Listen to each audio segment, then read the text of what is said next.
I'm going to show you how I wire up water and electricity for any grow base I make, whether it's for a zerg or a small group. Today I'm showing you on a zerg base that has 2 floors of planter boxes in a cold, saltwater environment, since I've had to do this in-game on multiple wipes, and it's the most complicated to wire.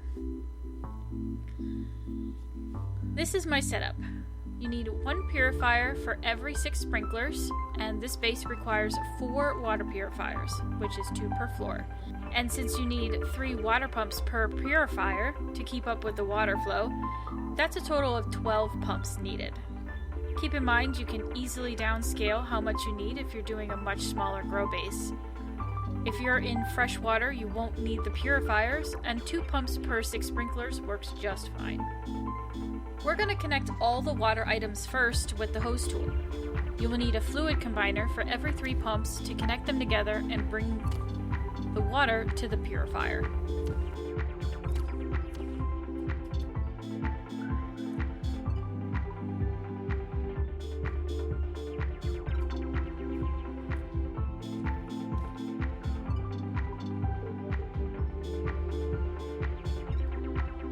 Next, I connect the fluid switch pumps to all the sprinklers.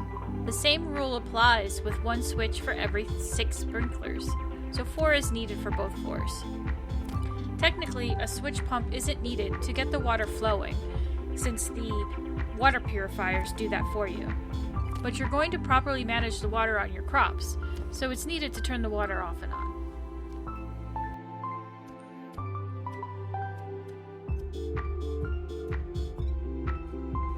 Before we can finish the water connections, it's time for electricity, which I set up next to get the water flowing and start filling up the planter boxes to the necessary water level. Using root combiners, since the base is big and wire extension is needed to reach the batteries, I connect each turbine to each battery to get them charging. This base needs 3 turbines to operate all the pumps, lights, heaters, and automatic watering timer. There are multiple ways to set all this up, but I like to keep everything separated by floor. You can put all the water items on one battery and the lights and heaters on another, but for me, a battery per floor keeps it organized, and if one battery is taken out in a raid, only 1 floor is affected. Now comes all the fun part with the math, as we use a combination of splitters and branches to connect everything together. Using splitters instead of an excessive amount of branches helps you save on power. I use 1 splitter for every set of pumps and a branch to bring power to each splitter and the purifier that they send water to. I use a different color wire for each battery so I know what is connected to which battery in case anything needs to be moved or fixed after a raid.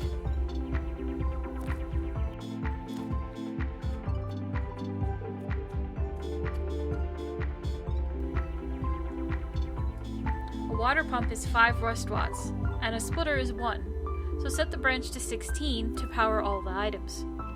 Then I connect the purifier to the branch as well, and do it all again for the 2nd floor.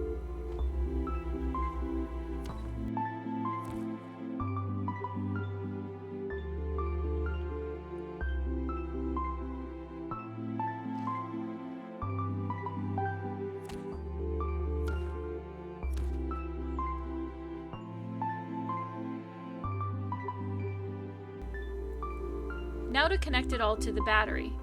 Place 2 branches and add up everything you just connected. 6 pumps and 2 purifiers, all 5 rust watts each. 2 splitters and 3 branches, all 1 rust watt each. This equals 45.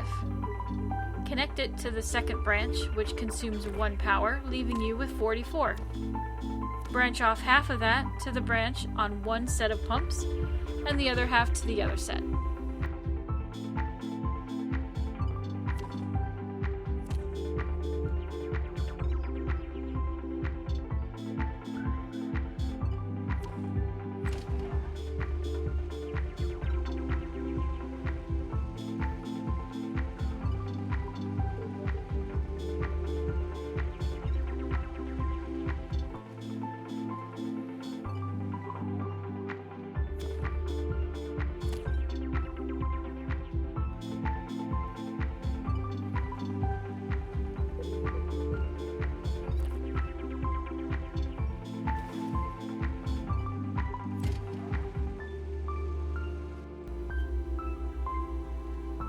repeat for the second floor.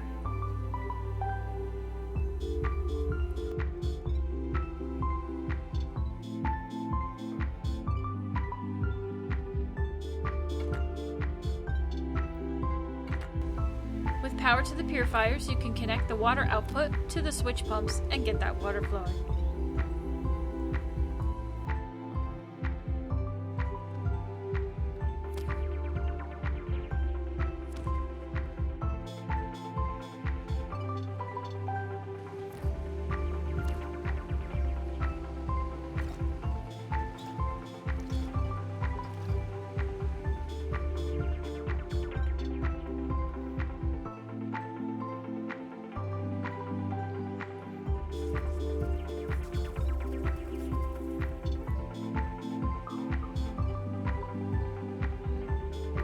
Next, I start connecting everything else while the planter box is filled with water, which is the heaters. I use a heater for every sprinkler, and they are 3 rust watts each. So 12 heaters will be 36 power. Since this nearly maxes the battery, I don't add another branch to avoid any more items being connected and draining the battery. Repeat for the second floor. Every grow-up needs heaters, even in the temperate climate, as it gets cold at night and slows down your growth and overall plant health. You can easily utilize a blocker and a solar panel to only turn the heat on at night for desert and temperate biomes. This will prevent your temperature from being too hot during the day and affecting your plant's overall health in the opposite direction. Now we're going to set up that third battery, which will be the lights. You don't need a light for every box. One light will satisfy 4 planters in a square when placed in the middle. One floor is 9 lights on this base, and each light is 2 power.